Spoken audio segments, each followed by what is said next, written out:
Good morning. My name is Frano Cavar, and I am the Director of Government Relations with the Calgary Construction Association. It is a pleasure to be here before you today.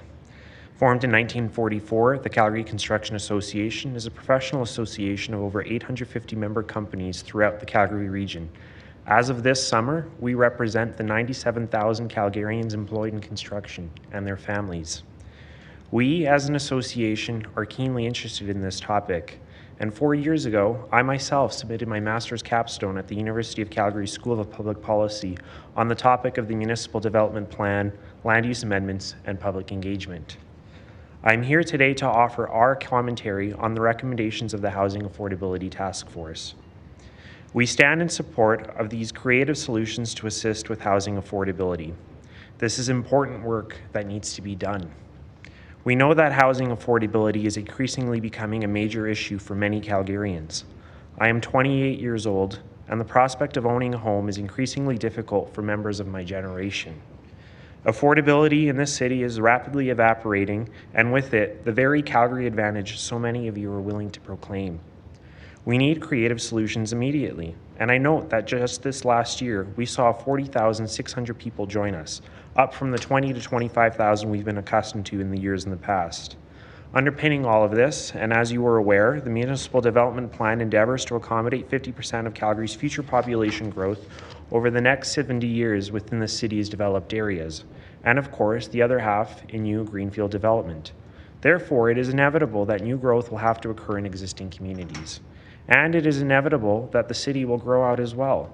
Folks, this shouldn't be a question of density versus sprawl, when in reality we need both and we need balance. And I do want to briefly touch upon the most controversial piece of these recommendations, namely the so-called blanket rezonings. As I was doing my master's research, I found that anywhere between 2/3 and 70% of all parcels in Calgary are zoned, or better said, designated R1, the single detached, single family type. As it currently stands, we know that anyone has the right to seek to redesignate these parcels of land to a higher density if they so wish. And we know that this body will approve it 95% of the time, rain or shine, and that's according to your own research. So my question to you is, what difference does it make if the Bay zoning model is an RCG? You already approve pretty much every zoning application. Why add to the red tape by enforcing the existing land use redesignation process for relatively small impact density? Why add costs and a regulatory burden? Why delay the inevitable? Secondly, on this whole concept of rights and privileges, my rights and any individual's rights are on our own parcels.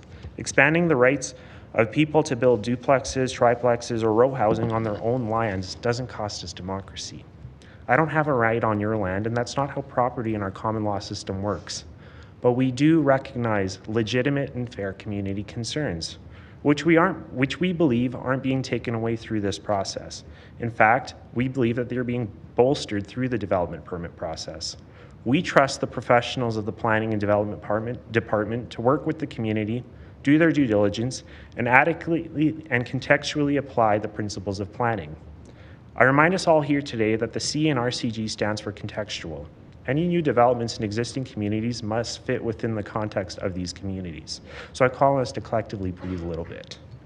Now, on behalf of the construction industry, I am compelled to warn you about a very real issue that is affecting housing affordability. That is, the labor supply gap, the amount of skilled workers, remains a major issue. A year ago, I appeared before this council and warned that the rapid increase in our population was occurring while the skilled labor gap was only widening. At this very moment, there are between 2,500 and 4,000 construction job vacancies in Calgary. Nationally, that number is as high as 80,000, and we are competing with every jurisdiction in this country. You can change the land use policies, all of them in the world, but what happens when you don't have the workers to build the infrastructure and homes that you need? Costs increase, projects are delayed, and affordability tanks. Now, what can the City of Calgary do? And Chair, if I may deviate for a moment. The City of Calgary has an agency dedicated to attracting and retaining skilled workers to our city. I call on you to direct Calgary Economic Development to focus more on blue-collared skilled workers, the very people who will build our city for generations to come. The labor shortage is a very real problem that will hamper any housing affordability measures. Please Use the levers that you have to address it. Now, Frano. thank you for allowing me the opportunity to speak before you today, and I am available for questions and concerns. Thanks. Maybe I should have put you on the panel with Brad.